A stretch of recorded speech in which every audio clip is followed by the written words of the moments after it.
بسم اللہ الرحمن الرحیم۔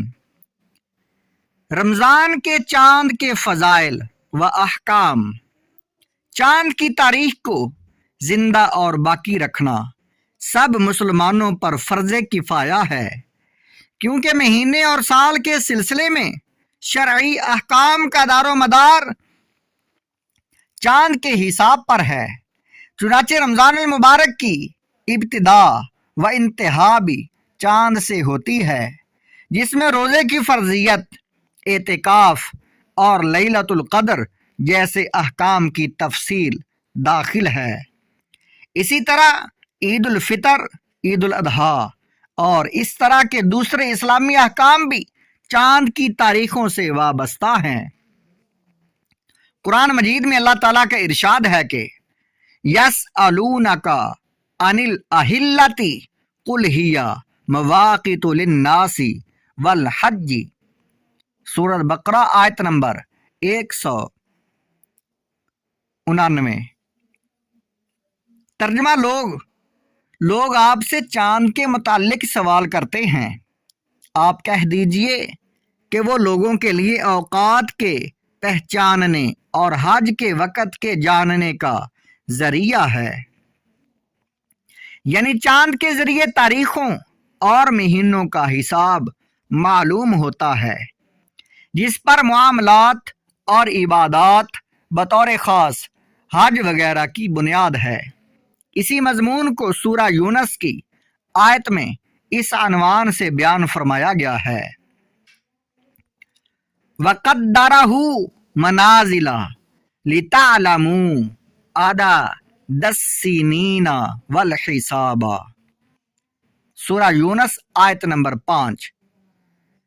ترجمہ: اور اللہ تعالیٰ نے چاند کی منزلوں کو مقرر فرما دیا تاکہ تم سالوں کی عدد اور حساب کو جان سکو۔ اسی وجہ سے چاند کے دیکھنے کو بھی عبادت قرار دیا گیا ہے، کیونکہ چاند کی تاریخوں کی حفاظت چاند دیکھنے سے ہی ہو سکتی ہے۔ نیا چاند دیکھنے کے وقت کی احادیث میں مستقل دعائیں بھی موجود ہیں۔ حضرت ابو ہریرہ رضی اللہ تعالیٰ عنہ سے روایت ہے کہ رسول اللہ صلی اللہ تعالیٰ علیہ وآلہ وسلم نے فرمایا،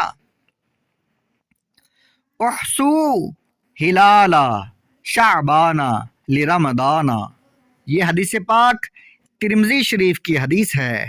ترجمہ: تم رمضان کے حساب کی وجہ سے شعبان کے چاند اور اس کی تاریخوں کے حساب کو خوب اچھی طرح محفوظ رکھو۔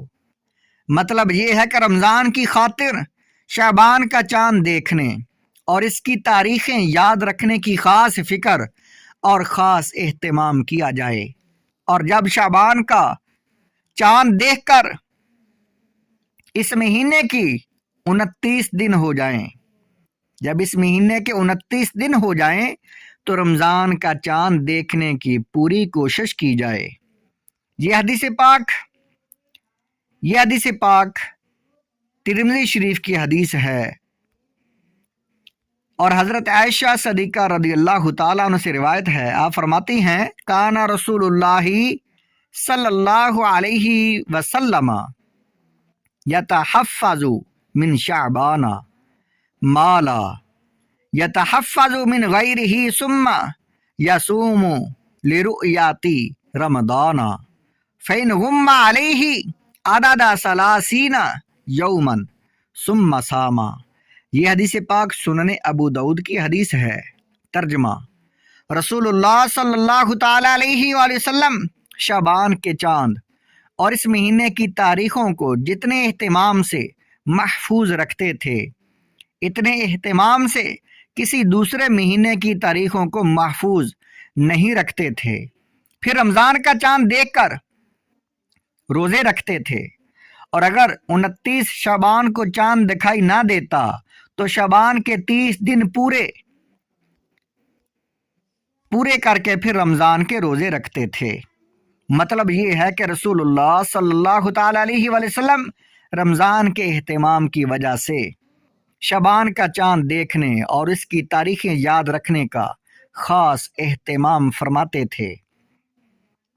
حضرت ابو ہریرہ رضی اللہ تعالیٰ عنہ آپ سے روایت ہے، قال رسول اللہ صلی اللہ تعالیٰ علیہ وآلہ وسلم اذا رأیتم الہلال فصوموا واذا رأیتموہ فافطروا فإن غم علیکم فصوموا 30 یوما۔ یہ حدیث پاک مسلم شریف کی حدیث ہے۔ رسول اللہ صلی اللہ تعالیٰ علیہ وآلہ وسلم نے فرمایا کہ تم چاند دیکھ کر روزہ رکھو اور چاند دیکھ کر افطار کرو، یعنی عید مناؤ۔ پھر اگر 29 رمضان کو چاند نظر نہ آئے تو تم 30 دن روزے رکھو۔ حضرت ابو ہریرہ رضی اللہ تعالیٰ عنہ سے روایت ہے، قال رسول اللہ صلی اللہ تعالیٰ علیہ وآلہ وسلم الشہر یکون 29 ویکون 30 فإذا رأیتموہ فصوموا وإذا رأیتموہ فافطروا فإن غم علیکم فأکملوا العدۃ۔ یہ حدیث سنن نسائی کی حدیث ہے اور حدیث نمبر 2138 ہے۔ ترجمہ: رسول اللہ صلی اللہ تعالیٰ علیہ وآلہ وسلم نے فرمایا کہ مہینہ 29 دن کا بھی ہوتا ہے اور 30 دن کا بھی، پس جب تم رمضان کا چاند دیکھو تو رمضان کے روزے رکھو، اور جب تم شوال کے مہینے کا چاند دیکھو تو افطار کرو، یعنی عید الفطر مناؤ، اور رمضان کے روزوں کی پابندی کو ختم سمجھو، اور اگر تم کو چاند دکھائی نہ دے تو 30 دن کی تعداد پوری کرو۔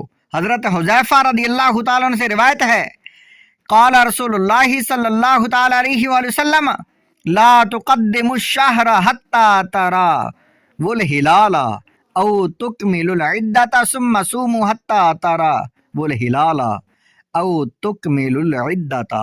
یہ حدیث پاک سنن ابو داؤد کی حدیث ہے۔